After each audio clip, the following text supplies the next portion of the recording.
Surat Rasul Paulus kepada jemaat di Efesus. Efesus pasal yang ke-6.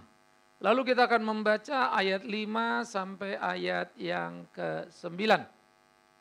Efesus pasal 6 ayat 5 sampai 9. Saya akan baca 5, saudara-saudara baca 6. Kita bergantian hingga selesai ayat yang ke-9 dari Efesus pasal yang ke-6. Hai hamba-hamba, taatilah Tuhanmu yang di dunia dengan takut dan gentar dan dengan tulus hati, sama seperti kamu taat kepada Kristus.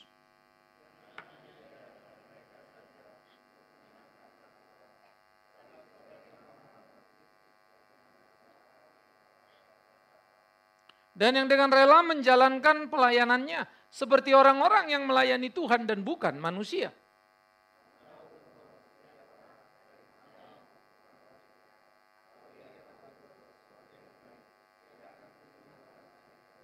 Sama-sama, dan Tuhan, perbuatlah demikian juga terhadap mereka dan jauhkanlah ancaman. Ingatlah bahwa Tuhan mereka dan Tuhan kamu ada di sorga dan dia tidak memandang muka. Sesudah ayat 1 sampai ayat 4 kita membicarakan hubungan suami istri yang di pasal sebelumnya, lalu orang tua anak. Sekarang kita memikirkan bagaimana atasan dan bawahan. Konklusi dari Efesus ini menjadi sangat menarik. Dia 6 pasal tapi membicarakan satu perspektif yang luar biasa. Pasal 1, pasal 2 dia berbicara tentang keselamatan. Bagaimana Tuhan memilih dan menyelamatkan kita. Lalu pasal 3, pasal 4 dia memberikan satu gambaran menarik. Bagaimana kita hidup menjadi manusia yang baru di dalam Kristus itu.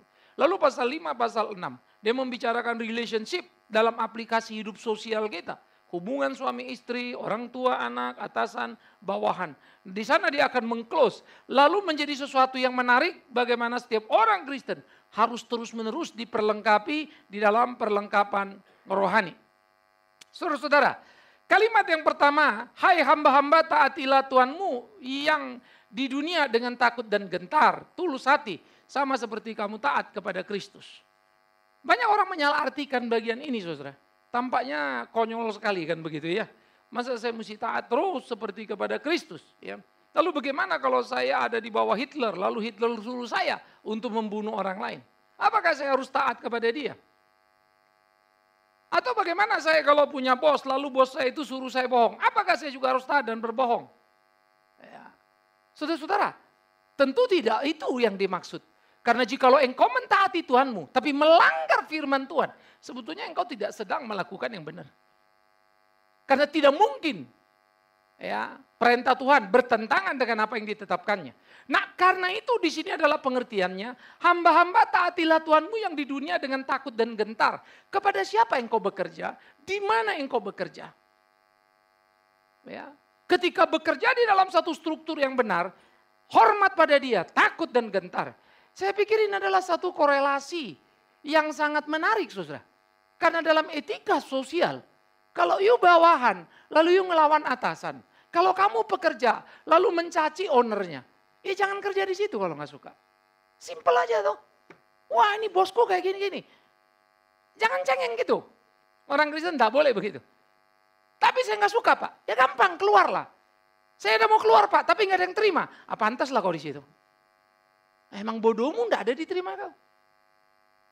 Karena itu kerjalah dengan takut dan gentar, respect. Sehingga kita diajar menghargai hakikat dalam hidup ini. Ya. Kalau you mau jadi jemaat, hargai pendetamu. Tapi kalau pendetamu enggak beres, tinggalkan dia. Bukan karena dia pendeta loh. Karena dia tidak beres. Ngapain kamu dengerin? Enggak benar, tinggal. Jadi kita diajar bukan karena jabatannya.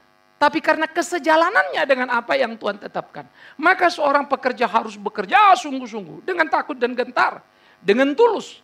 Respect itu takut dan gentar. Dan tulus bukan dibuat-buat. Jadilah anak buah yang betul-betul kamu kerja dengan hati. Tidak sekedar untuk melakukan mencari muka kepada atasanmu. Sehingga apa yang kau lakukan tidak tulus. Ya. Mudah sekali sebetulnya mengenali orang itu tulus atau tidak. Kamu lihat satu orang bagaimana dia bertindak pada si A, si B, si C, si D. Kaya, agak kaya, kurang kaya, miskin. You bisa lihat dengan segera. orang ini sikapnya kayak apa. Betul atau tidak. Semua orang mudah respect kepada yang lebih tinggi. Semua orang mudah respect kepada lebih kaya dan seterusnya. Tapi respect apa? Karena berharap sesuatu dari dia. Tapi orang sulit respect ke bawah kepada orang yang lebih sulit, lebih susah dari dia. Padahal orang ini mungkin lebih benar, lebih baik. Yang atas itu lebih parah. Karena respectnya bukan dengan tulus. Tapi respect yang tulus akan merespek sesamanya. Entah itu tua muda, entah itu kaya miskin, tidak ada persoalan. Saya pendeta, saya tidak pusing. Ya, saya akan berbicara apa yang saya mau bicarakan. Ya, saya tidak peduli mau orang itu kaya atau apa. Saya bersikap sebagaimana mestinya dan saya akan tunjukkan respek saya. Ya. Tetapi bagaimana saya harus melakukan apa yang saya lakukan? Saya akan lakukan. Saya tidak boleh menghina yang di bawah. Justru yang di bawah itu lebih sangat penting untuk diperhatikan. Karena you merhatiin orang atas, sudah cukup perhatian pada dia. Tapi yang di bawah itu kurang perhatian. Kalau mau beri, lebih banyak beri sama dia. Orang-orang seperti itu akan sangat mengapresiasi apa yang Anda kerjakan dan lakukan. Itu kan hidup kita. Sehingga saudara-saudara yang kekasih, apa yang diajarkan oleh Rasul Paulus menjadi sangat menarik. Tetapi ukurannya menyentak kita. Sama seperti kamu taat kepada Kristus. Buk! Saudara-saudara, dalam sebuah seminar, ini pekerja Kristen begitu ya, lalu saya diminta berbicara.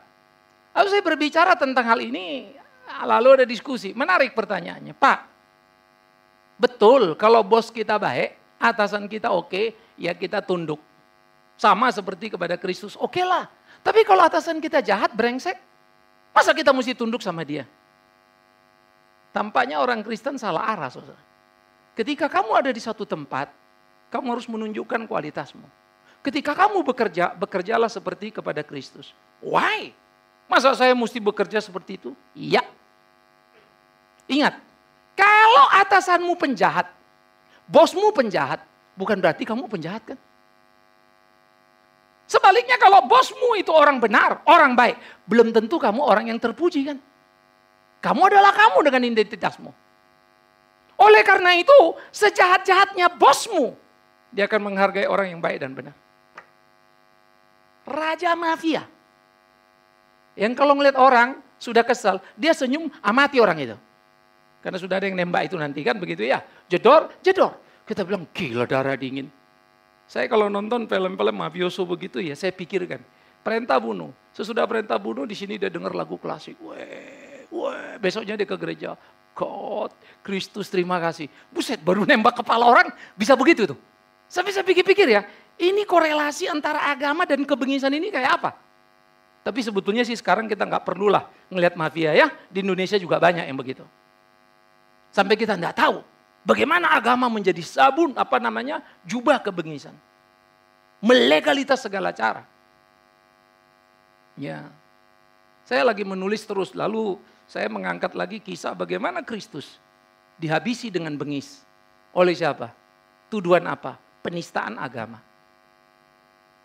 Dia menista agama karena dia menyebut dirinya sama dengan Allah itu. Salibkan. Siapa yang menyalibkan dia? Bukan bajingan, bukan penjahat. Imam, ahli Taurat. Tidak usah kaget saudaraku. Apakah Yesus kalah? No, justru penyaliban itu menjadi titik penting. Nah, ini paradoks. Diterimanya hukuman penyaliban, mati. Tapi itulah titik penebusan. Indah ya. Jadi takutlah kalau tidak benar. Tidak perlu takut pada orang banyak. Ini prinsip hidup kita. Maka kalau bosmu ini orang jahat, sejahat apapun dia.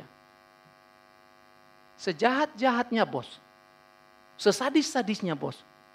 Kalau dia perlu bendahara, saya mau tanya. Yang dia cari bendahara yang jahat seperti dia atau yang baik? Tetap yang dia cari yang baik dan jujur kan. Yang bisa dipercayanya. Kalau mirip dia nggak akan percaya. Habis itu kawan ini akan makan aku. Oleh karena itu, pekerja yang baik, kemanapun, dimanapun akan dicari orang. Saya selalu bilang, kalau kamu sulit cari kerja, mesti tanya pada diri. Ada kemungkinan pertama, kualifikasi kamu pas-pasan, tapi kerja milih-milih. Oh ya aneh juga kan ya. Kualifikasi kamu cuma segitu, mau milih-milih. Jangan gitu dong. Sesuaikan dengan dirimu. Kalau kau mau memilih, boleh. Upgrade dulu kualitasmu. Baru kamu boleh milih. Kalau uangmu cuma 20.000, lalu di PP ini kau makan mau pilih-pilih. Wah, pusing juga. Nggak cocok. Nggak cocok. Yang nggak cocok itu dompetmu. Masuk pun kau diusir keluar itu. Mau makan apa 20.000 di sini? Istilahnya kan begitu ya. Jadi kalau mau milih jangan di sini. Lalu gimana Pak kalau 20.000? Nah keluar kau dari sini. Ya. Masuk kau ke sebelasan itu ke Senayan itu ya. Di Senayan itu kau cari lah yang dorong-dorong itu. Bisalah kau milih 20.000. Mau bakso, mau batagor dan segala macam. Cukup uang. Jadi kualifikasi itu kita mesti tahu. Oleh karena itu sejahat-jahatnya bos kita, maka baik kita membuat kita akan menjadi pegawai andalannya. Satu. Aspek yang kedua, sejahat-jahatnya bos kita. Kalau kita bekerja seperti bekerja kepada Kristus. Kamu tahu tempat pengaduan bosmu? Kamu sebentar. Saya kalau ngomong sama kamu itu rasanya enak aja, tenang. Coba-coba ya, saya bingung. Kamu ini pegawai saya tahu gaji kamu berapa, uang kamu berapa. Saya ukur-ukur kamu nabung irit-irit paling segini. Gimana sih keluarga kamu itu bisa tenang? Bos kok nanya anak buah? Banyak. Saya ini punya semua loh. Tapi nggak ngerti, kami di rumah ribut melulu. Nggak penting kau pekerja, tidak penting kau pegawai, tapi penting kau saksi. Maka disitulah yang disebut, engkau kepala bukan ekor. Kepala itu bukan jabatan. Kepala itu adalah kemana kepala pergi, ekor mengikut.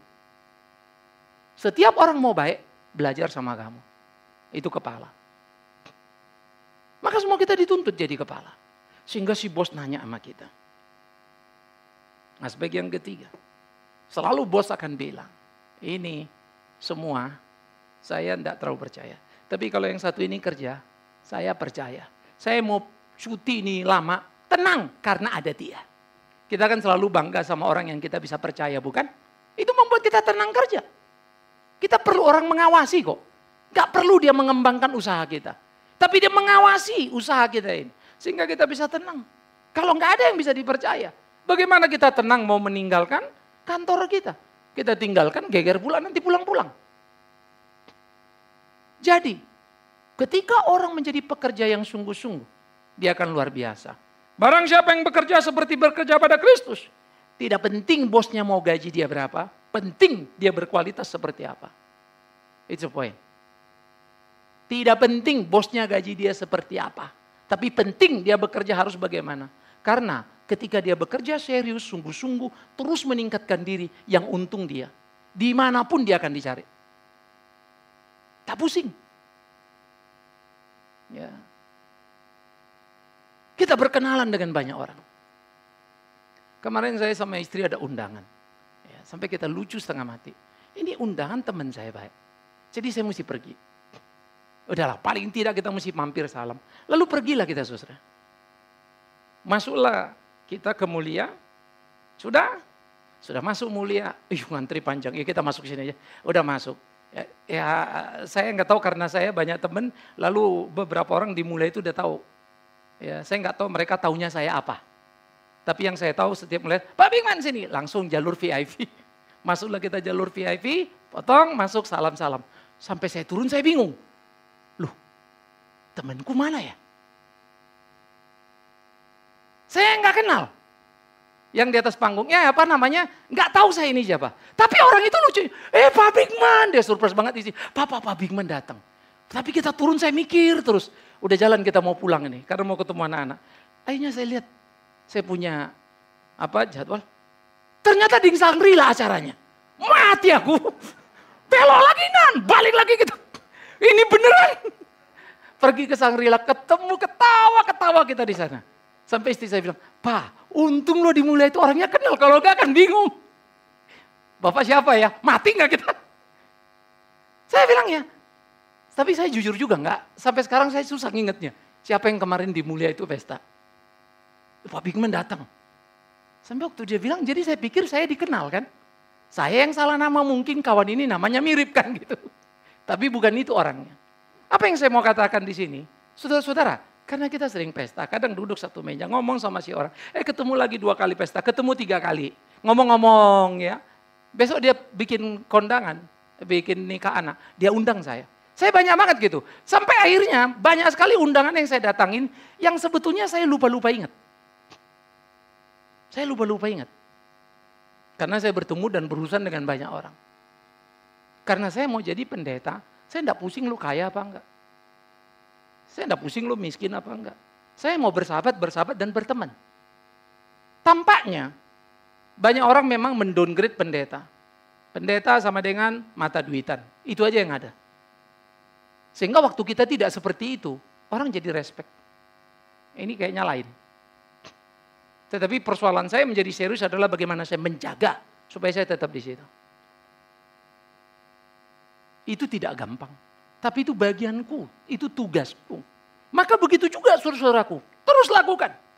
Saya tidak peduli berapa orang kalian di sini yang mau dengar. Tapi saya peduli persiapan atau yang saya khotbahkan harus betul-betul saya pikirkan. Saya tidak peduli gereja kita ini jemaatnya tidak terlalu banyak. Tapi seminar tiap tahun yang kita bikin tetap ada. Saya tidak peduli saudara perlu atau tidak perlu PowerPoint. Saya komitmen pada diri saya. Tiap seminar bikin PowerPoint. Ya, kadang-kadang kalau udah Sabtu itu mau bikin, ada urus ini, urus itu, maunya tadi segini, kelupaan. Malam kerja, tidur sudah rada dini hari.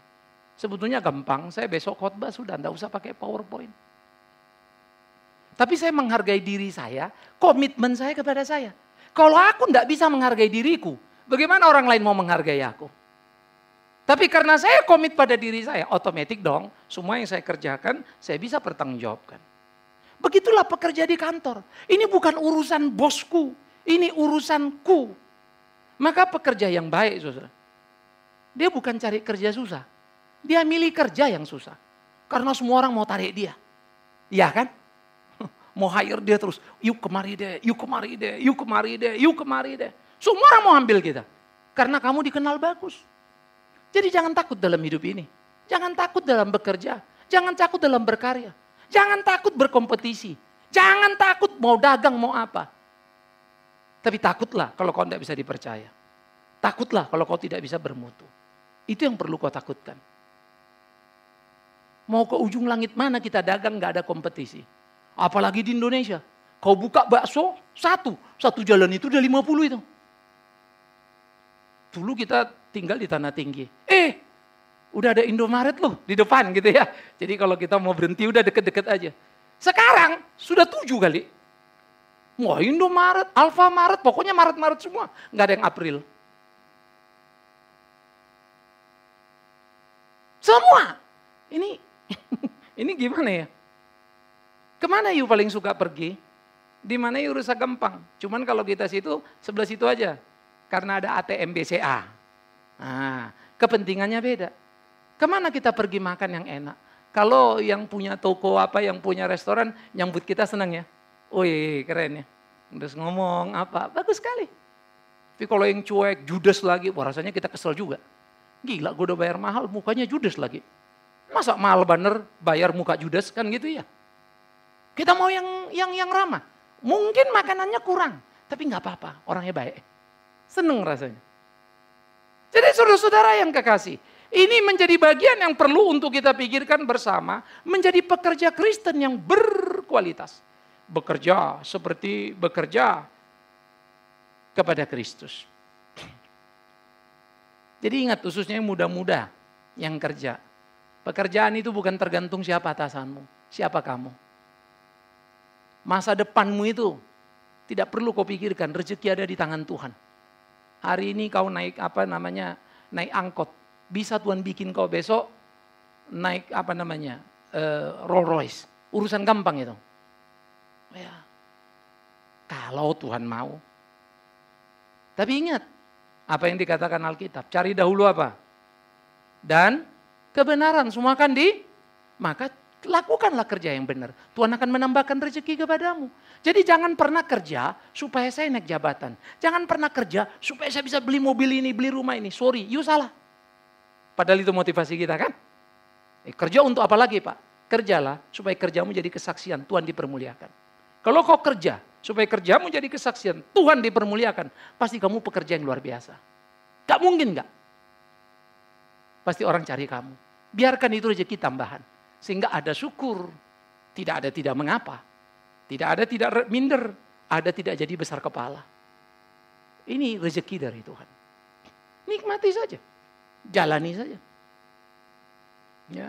Sehingga dengan demikian kita sungguh-sungguh bisa melakukan apa yang menjadi ketetapan kehendak Tuhan itu. Karena itu lakukanlah itu dengan ketulusan seperti pada Kristus. Jangan hanya di hadapan mereka saja untuk menyenangkan hati orang. Jangan pernah belajar begitu. Ya. Lakukan saja apa yang biasa. Kita melatih kepekaan diri kita. Kadang-kadang sih nggak gampang ya. Saya kalau udah pergi sana ini ada Pak Menteri, situ ada jenderal. Pak Men, teman bawa ini duduk sini. Ya kenal ya udah saya pergi. Apalagi kalau dia rasa kurang nyaman ngomong sama saya langsung angkat kaki tuh.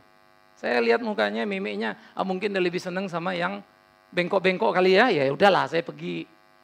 Ya mungkin diskusinya, ngomongnya yang agak rada nyeleneh-nyeleneh. Dia mungkin sungkan kita ada, ya kita pergi. Ya, saya tahu diri untuk begitu. Pak, sebentar saya sebelah sana. Ya. Tapi kalau Pak ini sini. Ya. Bisa-bisa saya kalau nggak dipaksa saya nggak datang. Karena saya akan ukur. Sebetulnya saya mau ngapain ke sana, perlu apa ke sana. Ya. Sehingga kalau sudah kenal dekat ya lain lagi. Saya ngobrol karena sudah tahu, udah kenal. Ya.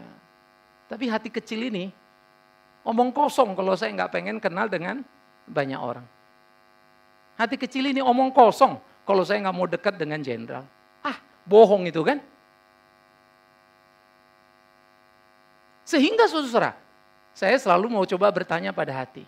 Ketika aku mau melakukan ini untuk apa ya? Ya. Maka saya percaya kalau Tuhan mau saya akrab dekat dengan orang-orang tertentu, pasti Tuhan atur caranya yang luar biasa. Saya ngalamin banyak hal. Ya. Dan saya mengenali banyak orang. Tipenya yang macam-macam. Ya. Sehingga kita lihat, gila ya. Di depan kita kalau ngomong begini, ada urusan, waduh lari dia.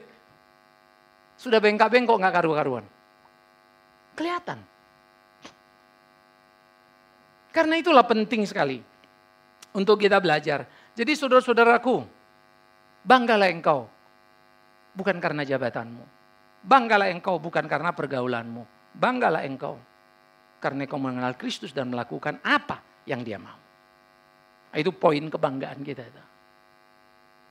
Ya, ingat, tidak ada hebatnya engkau kenal menteri atau jenderal. Ya. Saya ingat betul ada satu kasus. Jadi kawan ini punya masalah pada waktu itu.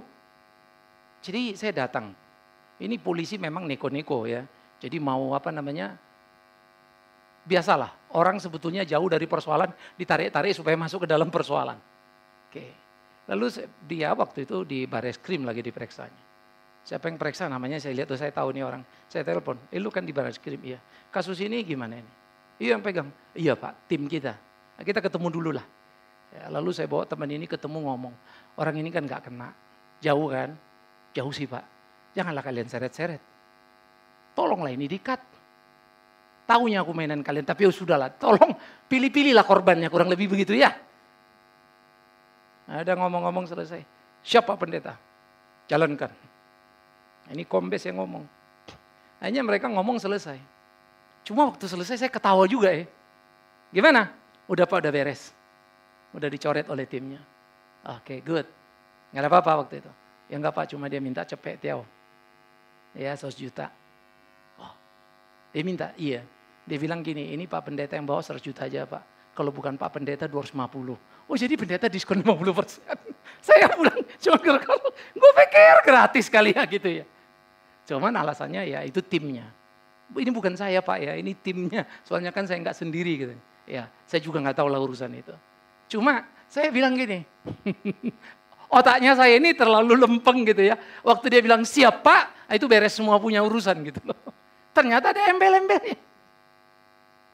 Ya.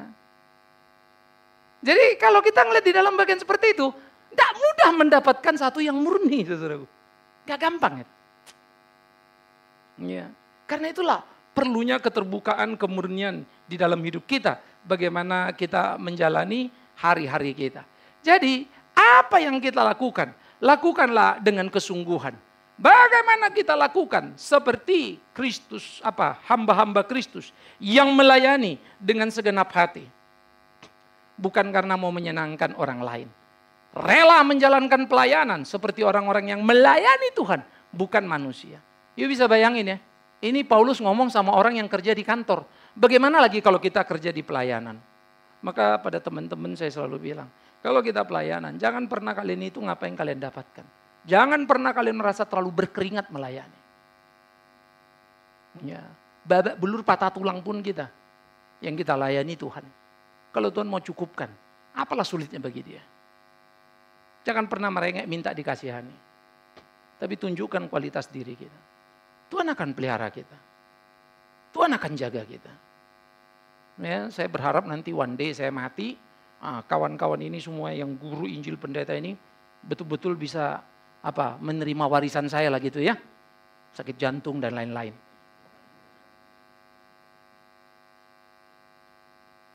Coba mereka tough jalan.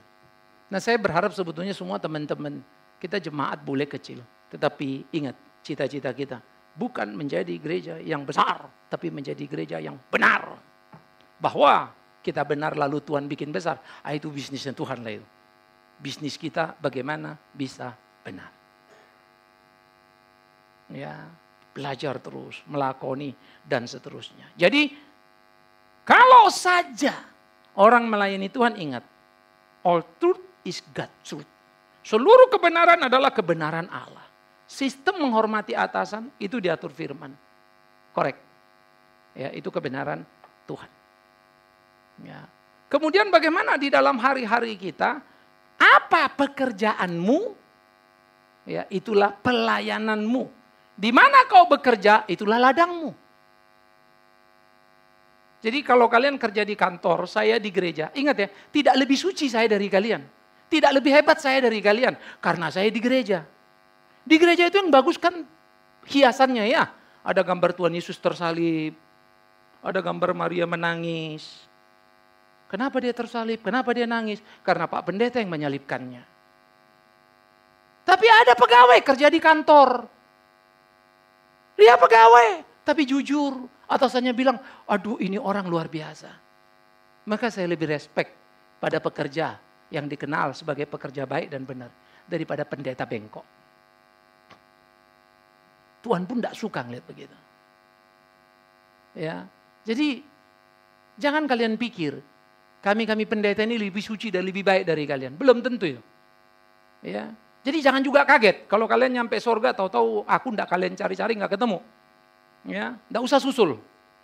Karena beda tempat itu nanti. Menyesal kau menyusul kan? Tapi aku akan berkelahi. Masa iya kau masuk surga aku enggak? Wah gitu loh. Jadi aku akan berusaha hidup benar dan baik dong loh. Kan itu kompetisi kita kan? Kau di kerjaanmu, aku di pelayananku. Itulah kami. Tapi tidak berarti karena jabatan kami lebih baik. Saya tidak suka pakai ayat, jangan utak-atik orang yang diurapi Tuhan. Jangan utak-atik hamba Tuhan. Betul, kalau hamba itu benar. Tapi kalau nggak benar, itu bukan hamba Tuhan, hamba hantu itu. Jadi hamba Tuhan bukan karena jabatan, kualitas hidupnya. Engkau hamba Tuhan, yang dipercayakan Tuhan di kantor. Kau hamba Tuhan, yang dipercayakan Tuhan pemilik kantor. Kau hamba Tuhan, dipercayakan Tuhan sebagai profesional. Kau pelayan Tuhan, dipercayakan sebagai pendeta. Tetapi, nah ini harus hati-hati juga. Jangan pikir semua pekerjaan itu lalu bisa lintas saja. Begitu saya jadi pendeta, saya harus disiplin jadi pendeta. Saya tidak boleh pendeta dan sekaligus pedagang. Alkitab yang ngatur. Banyak orang bilang, Paulus berdagang, ya. Kemudian ambil ayat ini, lakukan semuanya seperti kepada Tuhan. Nanti dulu, Lewi itu dikhususkan untuk melayani Tuhan. Tidak dapat tanah pusaka itu. Yang lain-lain yang dapat tanah pusaka. Lalu mereka kumpulkan 10% kan? Perpuluhan, kali 11 suku, 110. Lewi terima 110. Tapi bukan buat dia itu, dikelola. Ada 4 postingnya. Hamba Tuhannya, hamba Allahnya, bait Allahnya, janda miskinnya Israel, orang asing non-Israel. Mereka mesti urus. Itu sebab di mana gereja hadir, mestinya damai sejahtera itu ada. Karena dia care sama yang lain-lainnya. Harus begitu. Ya. Ini harus menjadi keseriusan di dalam pergumulan hidup kita. Ya. Saya sangat senang dengan anak-anak saya yang satu-satu udah mulai dari Kalimantan. Mereka kita bawa ke Jakarta, mulai kerja di Jakarta. Semua lidi nanti pelan-pelan. Ini Ajan yang son ini anak kita dari Kalimantan. Lulus SMA. Dia talent untuk ngurusin son. Nah, ini namanya si Ajan. Ajan Maghrib. Ya. Jadi, ayo kamu ikut. Mau Pak.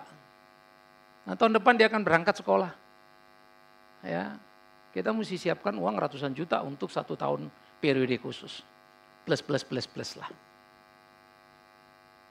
Supaya dia jago. Tahun depan saya Juni mau bawa lagi 1 orang. Sehingga nanti satu waktu kita punya tim untuk syuting. Yang Alison, Ali ini. Lalu mereka ini akan kita latih terus. Lalu pergi mulai syuting dan profesional. Sama seperti Yunus dulu. Yunus itu pintar melukis waktu kita bawa pelukis tes. Ya. Jadi kalau ngeliat lukisannya dia, wih ini anak bakat katanya. Dan memang betul bakat. Tapi jangan suruh Yunus hitung matematika. Ya, kalau sampai nggak meleset, itu keajaiban itu. Dia beda.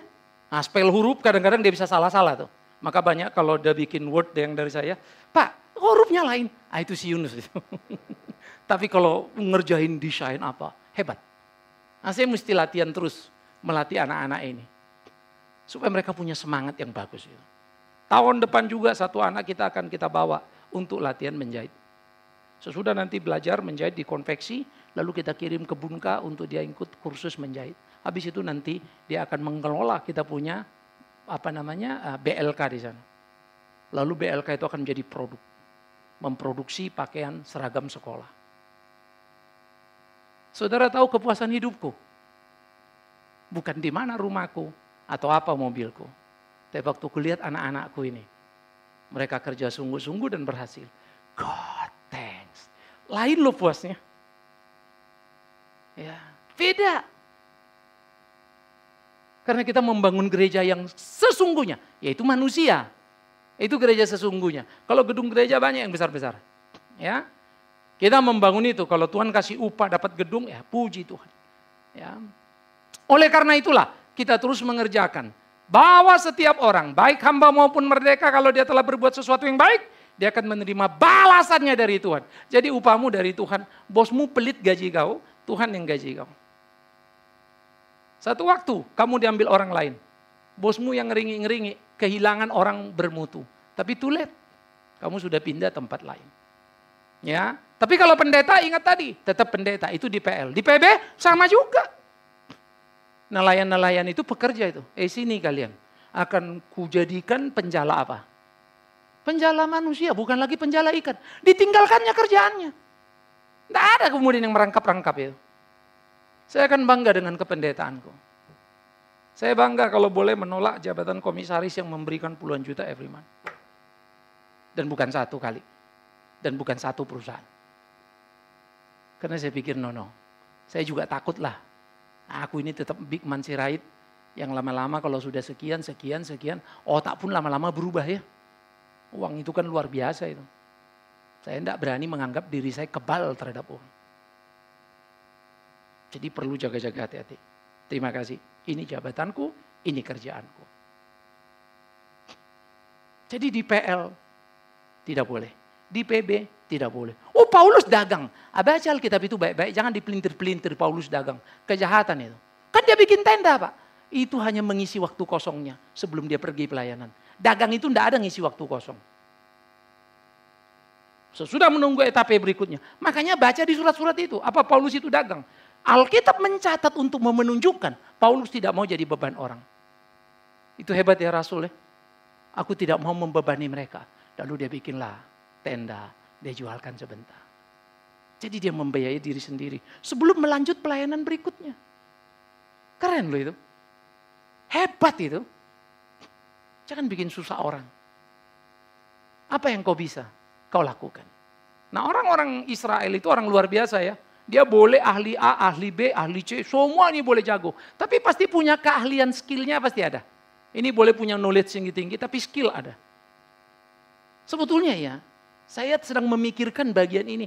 Gimana supaya anak-anak ini semua, kalau lulus sekolah, skillnya itu ada. Maka kita kembangkan pertanian di sana, kita kembangkan BLK di sana. Saya butuh Anda-Anda yang mengajarkan entrepreneurship pada anak-anak. Siapa yang mau kasih waktunya? 1 tahun you datang 1 kali sudah cukup. Sediakan waktu seminggu lalu memberi train pada anak-anak. Ini loh, lalu teoritis untuk entrepreneurship gimana. Kita kembangkan lingkungan kita. Kita punya pelihara ikan. Ya. Cuma memang saya lagi uber-uberan karena belum bisa maksimal.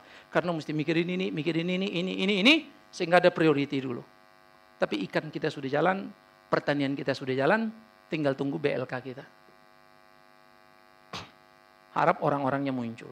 Nah, siapa di antara kalian yang punya skill untuk itu, Juni ikut ke Kalimantan. Kalau tidak ikut, biarlah Tuhan memanggilmu. Halo? Ya kalau kau tidak bisa dipanggil ke Kalimantan, ya aku tinggal berdoa. Tuhan sudah dipanggil ke Kalimantan, tidak mau juga dia. Tuhan lah yang panggil, kan gitu ya. Yuk kita membuat diri kita itu berguna. Lakukan apa yang kita mesti lakukan. Oleh karena itulah ingat, balasanmu datang dari Tuhan. Saya suka kalimat ini. Upahmu datang dari Tuhan. Maka saya paling susah kalau pendeta atau teman-teman kita selalu ingat ya, para pengerja khususnya. Kita selalu bilang, Tuhan pelihara kita, jangan takut saudara. Akhir bulan, Pak gajinya kok cuma segini? Loh katanya Tuhan pelihara. Aneh kan? Kalau Tuhan pelihara, yuk mesti percaya. Loh Pak betul Tuhan pelihara, tapi kan perlu duitnya. Siapa bilang orang gak perlu duit? Pertanyaannya, begitu hinanya kau merengek-rengek untuk hal itu, seakan-akan Tuhan tidak bisa mencukupkanmu. Jujurlah lakukan itu. Tuhan memberkatimu. Amin. Mana mungkin Tuhan lalai. Sampai hari ini saya harus berdiri dan selalu ingatkan saudara. Dari mulai tahun 2000 ganti klep. 2014 pasang ICD. Secara teoritis, omong kosong saya bisa berobat ke Singapura. Berobat di Indonesia saja ngos-ngosan. Saya mesti lepas jual aset ya untuk bisa. Tapi hari ini saya mesti malu dan bilang, Tuhan apa yang mesti ku perhitungkan? Semua kau kerjakan. Maka aku tahu mahalnya persahabatan. Aku tahu artinya sebuah ketulusan. Itu cara Tuhan. Maka Tuhan pasti pelihara kita. Merengeklah kepada Tuhan, jangan kepada orang. Karena Tuhan akan memberikan satu hal luar biasa padamu.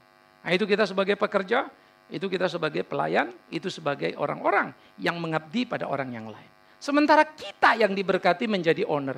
Tuhan, perbuatlah apa? Demikian juga terhadap mereka. Seperti kau bekerja kepada Kristus. Ya, seperti Kristus memperkerjakanmu. Begitulah engkau memperkerjakan mereka. Bagaimana Kristus membimbingmu? Bagaimana Kristus menolongmu? Begitulah kau tolong mereka. Keren ya? Saudara-saudara, ini menjadi sangat luar biasa. Perbuatlah demikian terhadap mereka, jauhkanlah ancaman. Ancaman artinya kamu menekan, menghantam mereka. Ini tidak sama dengan surat peringatan ya. Jangan pula nanti sudah ada pegawaimu yang kurang ajar, kata Tuhan gak boleh mengeluarkan surat peringatan. Gak ada itu. SP 1, 2, 3 tetap jalan. Tuhan saja pun mem-PHK. Siapa yang di-PHK Tuhan? Halo?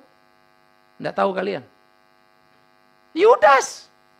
Pergilah kau Yudas, lakukan apa yang kau mau lakukan. Itu PHK namanya. Ya. Pemutusan hubungan keimanan. Nah itu PHK juga. Pergilah kau. Kau tidak bisa sama-sama di sini. Selesai. Apa Yesus nggak bisa tahan dia? Apa Yesus nggak bisa ngomong sama dia?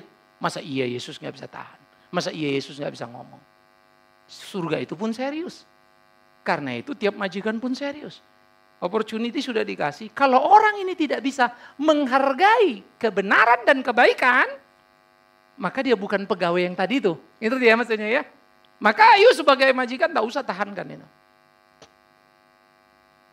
Ya, tapi jangan mengancam-ngancam. Jangan memotong rezekinya karena kekuasaan kita punya. Ya. Ini yang kita harus jaga. Satu orang ya, satu kali teman saya telepon. Pak Bigman, you kenal si Anu ya? Kenal. Oh, you kenal sama pendeta itu? Iya. Kenapa? Aduh. Dia kan pelayanan tempat kita, Pak. Terus majelis ada akhirnya rapat, terus nggak bisa perpanjang.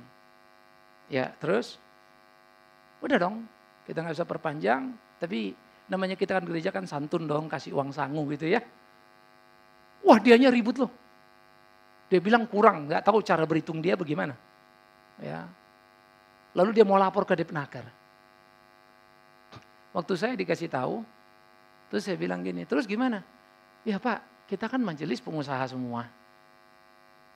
Kita jadi sedih banget. Kita kalau ngadapin anak buah di kantor main-main Depnaker, dia pikirkan bisa neken. Mau demo-demoan supaya naik ini naik itu. Tapi kita shock Pak, biasanya buruh, tapi ini pendeta. Lalu saya ditanya, Pak pendeta mah buruh sama ya? Ah kurang ajar lu saya bilang. Saya waktu tapi saya bisa garuk-garuk loh. Saya udah pernah ngurusin orang yang ngomongnya selalu pelayanan. Saya yang bawa dia satu kerja, lalu satu teman, nyambunglah mereka. Ribut pula mereka. Saya di tengah-tengah lagi. Sampai saya bilang, menyesal aku selama berapa? Hampir setengah tahun apa 1 tahun kamu kerja. Kau pekerjakan dia, kau kerja sama dia. Belum kuterima komisi dari kalian. Aku yang kenalkan, aku yang mesti damaikan. Capek juga kan? Capek loh saudara. Saya sama istri suka bilang, gue gak ngerti loh. Minimum kan mestinya dia jagalah perasaannya Bigman Sirait ya. Yang ngenalin kan, masa jadi ribut? Kemana itu? Minimum dia jaga perasaan saya. Gak enak lah, saya akan dikenalkan oleh Bigman. Ini besaran angka. Oleh karena itu di bawah ataupun di atas, ayo kita bersikap sungguh. Kalau saudara menjadi atasan, ingat, sebetulnya engkau juga diberkati Tuhan dengan uangmu bisa melayani ke bawah yang ada. Kalau kau punya uang, kau punya kesempatan melayani yang tidak punya uang. Kalau kau punya ilmu, kau punya kesempatan melayani yang tidak punya ilmu. Itu blessing itu. Jangan bodoh. Jangan makan sendiri uangmu lalu pikir, aku memuaskan hidupku, beli ini, beli itu. Kalau Tuhan memanggilmu tak ada gunanya semua itu. Tapi kalau kau pakai untuk hal yang luar biasa, itu akan jadi indah. Ya. Satu kalimat klasik pernah mengatakan gini, biarlah tiap orang memikirkan kalau dia mati apa yang terjadi di peti matinya itu. Masuk peti. Nah, sekitar ini mau gimana nih?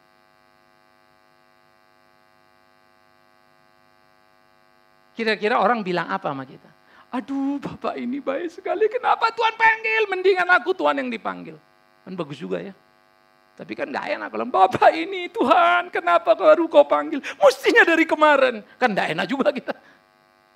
Bapak ini jahat. Kita disumpahi di situ. Nah coba aku berhenti sebentar. Kira-kira kalau kau mati, apa kata orang? Gak usah jawab lah, tanya hatimu sendiri ya. Yang kedua, kalau kau mati, hei suami-suami, kira-kira istrimu bilang apa? Kalau dia nyanyi, nyanyi apa? Kalau dia nyanyi, di jalanku ku diiring oleh Yesus Tuhanku. Bagus ya? Tapi kalau istrimu nyanyi, bebanku terlepas. Waduh, saya lagi pikir, waduh ada apa ini? Saya yakin ini pasti ada something nih. Hah? Kan gak begitu ya? Yuk kita pikirkan itu. Supaya kalau kita pergi, tidak ada kenangan yang hilang dari situ. Oleh karena itulah, Tuhan yang di surga mau kita jadi pekerja baik. Entah di atas, entah di bawah, itu pelayanan kita. Lakukan semua dengan baik dan benar. Tuhan memberkati kita. Tidak ada salah menjadi pengusaha, tidak ada salah menjadi orang kaya. Yang salah kalau kau pakai kekayaanmu untuk jadi alat dosa. Yang salah kalau kau pakai jabatanmu untuk menekan yang lainnya. Tidak ada salah menjadi pekerja atau apapun yang kau kerjakan. Selama pekerjaanmu kau kerjakan dengan benar, Tuhan memberkatimu. Ya. Di sini siapa yang belum nikah udah kerja? Coba angkat tangan. Belum menikah sudah kerja. 1, 2. Coba yang di depan ini apa? Sudah statusnya gimana? Masih jomblo? Oke. Biar saya bisa doain nanti. Kalau saya berdoa itu paling cepat. Lihat samping kiri kananmu. Itu dia. Jadi langsung. Tahu-tahu dia, ih Bapak ini nenek di sampingku. Kalau itu bukan. Ya, yuk anak-anak muda ya, tolong perhatiin ya. Sebelah sini siapa ya? Yang sudah kerja tapi belum nikah. Nah, kalau si Kenan udah tahu aku kartunya itu. Ya, coba yuk pikirin baik-baik semuanya. Kalian tolong ya, ini perhatiin baik-baik. Kalian di kantor, mulai sekarang katakan pada dirimu. Saya tidak penting bos akan gimana, saya tidak penting suasana kayak gimana. Saya kerja baik-baik. Orang Kristen tidak perlu demo-demo. Bodoh itu. Kalau you bagus, you dipanggil orang. Kalau you bagus, you diperebutkan orang. Kalau sampai kamu demo untuk cari hakmu, itu hanya karena kau tidak laku. Jangan buat kelasmu di situ. Itu Kristen. Ya. Kalaupun kalian mau demo, ya demo masalah. Nah itu tidak ada masalah itu. Saya pun ikut kalau begitu. Lakukan yang baik. Ya. Kalau kau mau berdemo, demolah untuk orang lain. Itu bagus. Ya. Saya waktu masalah Yasmin dulu ya, saya pergi demo di istana. Walaupun saya agak panas kan. Saya ini cenderung tidak terlalu kuat. Waktu itu belum kena ini. Lalu kasusnya, tiba-tiba si naga siapa namanya? Selamat. Yang mahasiswa itu loh yang bakar diri itu. Siapa namanya? Apa yang kau ingat, Mat? Si Ida, terus yang kau ingat? Ayolah, siapa? Ada di kantor kok, enggak lupa kau. Ya. Oke, pokoknya itulah itu ya. Mungkin kalian ada yang ingat dulu. Kita juga sempat donasi pada mereka waktu Natal ya, kepada keluarganya. Ya. Nah, saya juga demo di sana untuk mau menyuarakan itu. Sampai saya rada tegang juga karena memang akhirnya saya pusing juga kalau kelompok demonya lainnya. Jadi pas waktu Natal, saya ditelepon oleh kawan kita dari Indonesia Gerakan Indonesia Baru. Pak Bigman, yuk mampir dah. Yuk kasih orasi Natal. Wah, dengan semangat Natal. Saya mampir sebelum kita Natal ke Twin waktu itu. Wah, saya ngomong. Cuma waktu saya ngomong serem juga nih kawan-kawan. Ada orang miskin kota, ada apalah namanya. Bajingan dimaki-maki si SBY. Pusing juga kepala gue. Waduh, cara kasar gini kan saya nggak bisa. Ya.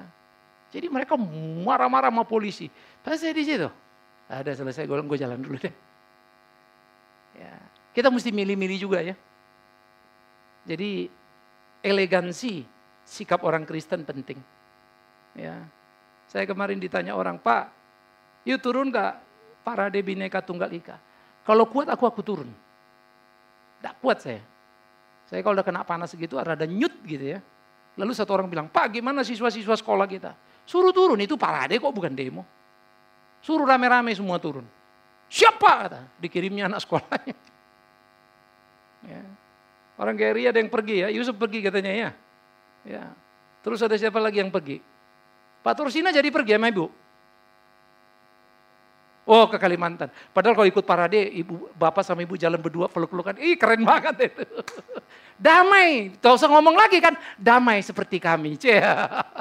Keren ya. Jadi kalian boleh yang begitu-begitu. Tapi kalau turunkan dia, hancurkan dia, janganlah begitu-begitu ya. Lalu kalian hancurkan pula lagi mobil orang. Nah itu enggak pantas lah itu. Ya, lakukan yang pas-pas saja. Biar Tuhan tolong kita menjadi pekerja Kristen yang tangguh, khususnya anak-anak muda ya. Pulang, latih terus. Drive dirimu.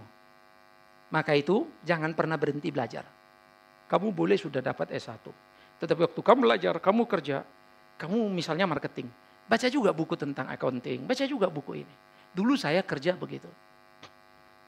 Ya, saya dulu enggak ngerti. Ini accounting finance beda lo apa sih? Saya nanya ini ngobrol-ngobrol ke sebelah situ. Ya, lalu saya dikasih tahu finance kita untuk ngaturin cash flow, accounting lebih kepada audit sama kita punya inventarisasi. Oh, terus gitu. Terus gini gimana? Bedanya? Oh, ya udah saya tahu. Ya, saya masuk warehouse, saya nanya-nanya di warehouse, kan saya di Astra dulu. Ya, sehingga inventory saya tahu. Saya nanya-nanya lagi orang accounting, balik lagi sini. Lu ngitung cost-nya itu gimana? Ya, kepala orang kan ada namanya manajemen fee. Inventory fee, semua kan ada fee-nya. Makanya untungnya kalau perusahaan besar kan harus 2 kali lipat minimum 60%. Kalau enggak ke Uber. Itu sebab kenapa dia lebih mahal dari perusahaan kecil. Karena itu about cost. Oh iya gitu ya, oh saya belajar. Saya pergi ke personalia kami. Ya, sekarang kan general affair ya. Kalau dulu masih personalia istilahnya. Nanya, itu pegawai gimana sih? Lu kok ngabsen gue begini kok nih? Saya tanyain yang lain juga, jadi saya belajar banyak. Sehingga waktu saya keluar dari kantor, saya bikin usaha sendiri. Waktu saya bikin usaha sendiri, saya bikin servis pertama kali sebetulnya. Card untuk forklift. Alat berat tapi sistem members. Yuk kasih, setahun sekian juta. Free. Otakku sudah ngitung, kalau masuk 150, waktu itu kira-kira 1,5, 150 lebih. Motor masih murah, saya akan taruh sekian motor, model yang pakai bag begitu, lalu toolkit di belakang, lalu mereka servis tiap pergi jalan. Sudah saya kalkulasi, udah bikin semua rapi. Satu yang saya meleset. Karena saya dapat beberapa, yang kenal baik sama saya, yang gak kenal nanya. Loh, kamu perusahaan di mana? Grup mana? Maklum, uang kan taruh di depan nih. Members fee-nya. Loh kalau lo lari nanti gimana? Saya fail. Akhirnya nggak terlalu sukses waktu mau bikin itu. Tahun depannya BMW bikin card itu. Gila, membersnya langsung banyak. Karena itu di bawah Astra. Jadi saya berhitung. Ini mau bikin apa? Jadi saya sekarang kalau kalian mau duduk aja saya, Pak saya mau usaha ini, kurang lebih kita ngobrol-ngobrol, ya saya tahulah. Masih bisa cuan apa enggak? Ya. Karena belajar. Sampai hari ini saya enggak buang ilmu itu. Walaupun saya pendeta. Tapi saya pantang berdagang. Ya. Jadi yuk pulang kalian pegang prinsip itu. Biarlah kemudian orang tahu. Kalau pegawaiku yang satu ini kerja tenang kali aku. Ya, enggak perlu lagi aku ngeri-ngeri sedap gitu ya. Karena ngeri-ngeri sedap udah gak ada lagi kan. Tenang. Kalau dia yang jalan, bagus. Semoga. Kalian khususnya yang masih kerja, yang belum menikah, tanamkan pada dirimu. Itu bekal kalian berkeluarga. Kalau kalian kerja unggul, as a single begitu ya, nanti you akan keluarga itu lain. You mampu menghargai diri, bekerja dengan nilai dan prestasi. Kalau you nikah itu modal bagus bener. Yang sudah nikah, buat istrimu bangga. Karena rezeki yang kau bawa pulang adalah hasil keringatmu. Bukan keringat orang yang kau ambil. Maka di rumah, istri-istri juga tahu diri. Jangan minta suami beli ini dan beli itu. Akhirnya dia korupsi. Karena memenuhi cintanya padamu. Tapi cinta yang jadi salah ya. Jangan. Kerjakan. Lakukan.